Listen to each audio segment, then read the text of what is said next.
achter huis krijg ik minder aan. En over de dik krijg ik 4 Friese keer wat meer aan. En dan red ik me weer. Dan heb ik weer een aangelaan. Hendrik de Boer is een van de groep van haast 90 eigenaars die het van groen wisselen had. In totaal gaat het om 474 bunder. Een proces van jaren.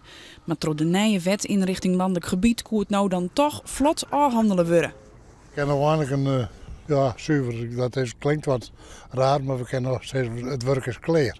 Er moeten wel dingen gebeuren, maar we hebben de klus er eigenlijk op zitten. Men heeft het eerst vrijwillig dient en toen is de oerskakel naar het wettelijke, dus het verplichte regime. Het men binnenoordelier is men daar nu dragende zaak komt. En dat jouwt omdat er onder de nijwet wol gangen en winst te boeken is. Van de moon waar de ruilakte tekenen en daarmee in de verkaveling kleer. Een pad komt in handen van het Frieske Geer. Er zal vooral inzet worden op een natuurgebied voor wetterrecreanten. Er komen fietspaden, haventjes en onlisplakken. En dit pad van de but wordt terugstutsen voor een betere verbinding tussen de Wierde en de Pikmar.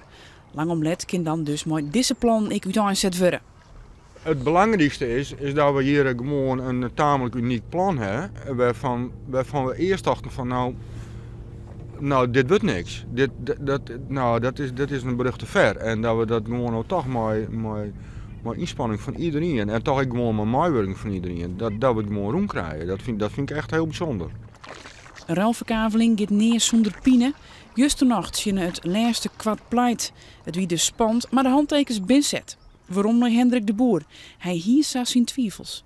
Het begint best wel als 20 jaar bezig, denk ik. Dus het heeft wel lang duren. En ik hier wel verwacht eigenlijk dat het zich sneller aanhandelen hier.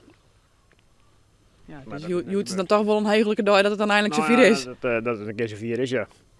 En dat er dan tegen meer ook wat verhoort. Dat het weer aanzet. Dat maakt me wel los. Het mag wel beginnen.